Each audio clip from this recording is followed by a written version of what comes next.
Bonjour et bienvenue sur le pack Bien-être. Aujourd'hui, nous allons parler autisme, adolescence et sexualité.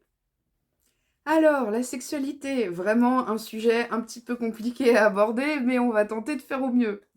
Bon, et bien évidemment, autiste ou pas autiste, à partir du moment où on a un adolescent à la maison, il y a une montée de libido qui opère et donc automatiquement, votre ado, il commence à découvrir son corps.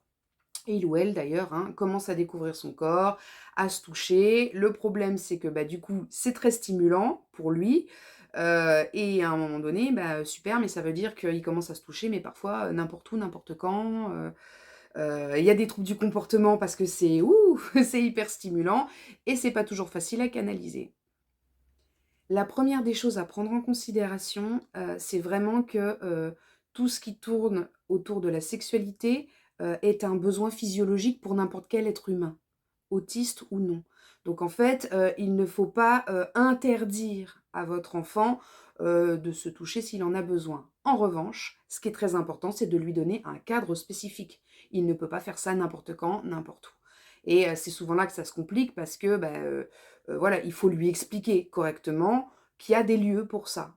Sa chambre, peut-être la douche, les toilettes éventuellement, mais que ce sont les seuls lieux où il peut éventuellement se toucher s'il en a le besoin. Mais voilà, ne pas négliger le fait que c'est un besoin physiologique pour n'importe quel être humain, hein, et que c'est important, entre autres pour le bien-être et la gestion émotionnelle, d'avoir accès à une sexualité, voilà, au moins à une intimité au niveau de la proximité avec son propre corps. Généralement, à partir du moment où, on a son enfant ou son ado qui commence à avoir des comportements un peu sexualisés, qui se touche alors qu'il est, sur le canapé et cetera, on a tendance à avoir, une émotion forte, hein. et hem et ça, il faut y faire vraiment très attention.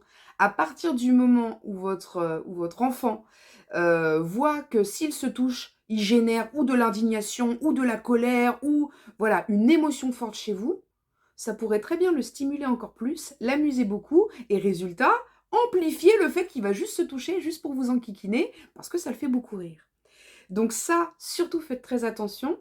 Au moment où, votre enfant finalement, si il se touche à des endroits ou dans des moments qui sont inappropriés, tâchez de garder une certaine neutralité, de lui dire: «Non, pas ici». Éventuellement, vous l'emmenez dans sa chambre ou dans un lieu, voilà, ou dans les toilettes, je sais pas, dans un lieu plus approprié pour qu'il puisse le faire, mais surtout, essayez, voilà, dites: «Non, pas ici» ou «C'est pas à ce moment-là», peu importe la manière dont vous communiquez, mais emmenez-le avec le plus de neutralité dans un endroit approprié pour qu'il puisse faire ce qu'il a à faire s'il le souhaite.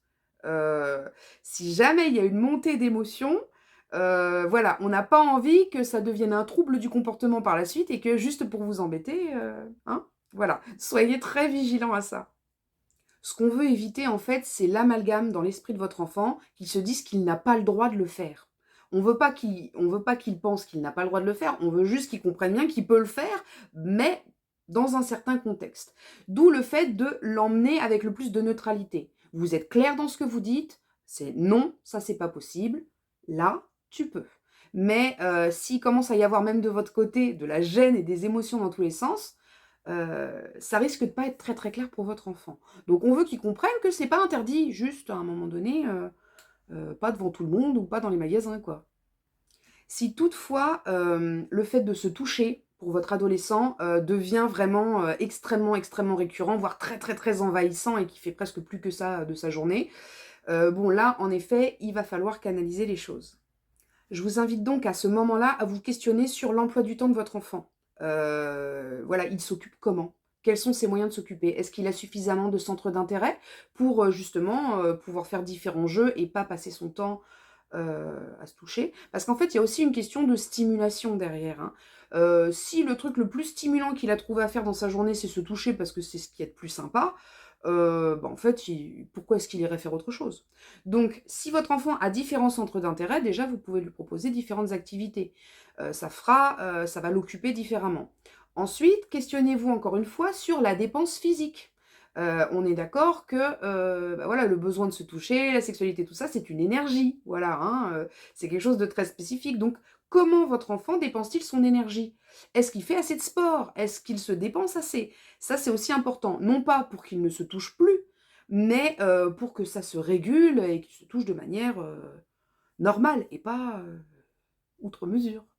Donc il est intéressant aussi de se questionner sur la structuration de l'emploi du temps de l'enfant. Voilà, qu'est-ce qu'il a à faire dans ses journées et comment on peut essayer de trouver des choses qui vont l'occuper différemment, tout en l'intéressant, pour ne pas que ça devienne obsessionnel. Pour en revenir au cadre du bien-être, donc la sexualité est un élément à ne pas négliger parce qu'en fait, elle vient jouer un rôle de régulateur au niveau de la gestion émotionnelle d'une personne, d'un individu. Alors voilà, prenez-la en considération et puis accompagnez votre adolescent du mieux possible dans ce domaine. À bientôt.